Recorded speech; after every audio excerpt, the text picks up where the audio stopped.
Avoir un enfant, c'est renoncer, entre autres, au silence. Après la naissance de notre fille, son père et moi avons été émerveillés par sa capacité à crier pendant des heures. Ses petits poings levés et son visage furibond ne laissaient aucun doute là-dessus. Notre petite franco-allemande saurait s'imposer dans le monde. Après l'émerveillement des débuts, place à l'exaspération, puis au découragement. Avait-elle faim? Soif? Était-elle fatiguée? Mais enfin, un bébé ça pleure, madame. Qu'est-ce que vous croyez? Que vous pourriez l'éteindre et l'allumer comme un vulgaire jouet? A été la réponse goguenarde du pédiatre. Rien n'apaisait les vagissements de l'enfant. Au fil des semaines, nous l'avons baptisé Chucky. Vous savez, la fameuse poupée du film d'horreur. Et je vois encore ce panneau sur lequel était écrit « Mauvaise mère » et qui clignotait constamment au-dessus de ma tête. Me voyant au bout du rouleau, Flora, une copine allemande, me rassure. Elle aussi est passée par là et a tout essayé pour calmer sa fille. Ostéopathie, forum sur Internet, écharpe de portage, jusqu'à ce que sa sage-femme lui conseille de contacter une Schreiambulance. Vous avez bien entendu, une ambulance spéciale cri. Pas de panique, ce n'est pas exactement une ambulance qui déboule en urgence, m'explique-t-elle. Et c'est ainsi que j'apprends qu'en allemand, le mot « Ambulance » ne désigne pas uniquement une voiture de premier secours, comme c'est le cas en France. En Allemagne, Ambulance se dit aussi pour un endroit où l'on dispense des soins médicaux sans hospitalisation. Dans une Schreiambulance, on vous propose des sessions d'1 heure avec des suggestions pratiques et psychologiques pour apprendre à calmer votre enfant. Et surtout, vous lâcher et déculpabiliser.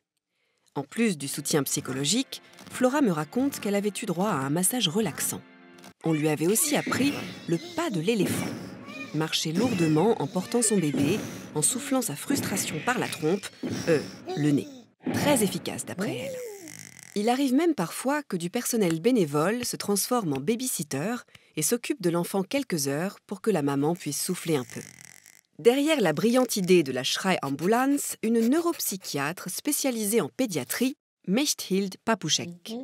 En 1991, Papuschek lance au Centre pour enfants de Munich la première consultation réservée aux fameux Schrei-Babys, littéralement les bébés crieurs. Des bébés qu'elle définit comme criant au moins 3 heures par jour, au moins 3 fois par semaine et depuis au moins 3 semaines. Immaturité du système digestif, complications de grossesse ou accouchement difficile, personne ne sait expliquer pourquoi certains bébés pleurent plus que d'autres. À défaut d'explication, Papuschek propose des conseils et offre une écoute bienveillante aux parents à bout de nerfs. Très rapidement, on voit se multiplier ces centres de première aide émotionnelle dans les grandes villes d'Allemagne. Au sein des hôpitaux, dans les centres de conseil en éducation, dans les services d'aide à la jeunesse ou les dispensaires, dans les centres médico-sociaux, dans les cabinets de pédiatres ou de sages-femmes. Aujourd'hui, cette consultation proposée par des puéricultrices spécialisées, parfois prises en charge par la sécurité sociale, est disponible partout. Quelques séances suffisent en général pour améliorer la situation. À côté de la Schreiambulance allemande, nos différents services d'information et de conseil pour parents et enfants font figure d'aimables plaisanteries. Mes copines françaises n'avaient jamais entendu parler de ce concept allemand.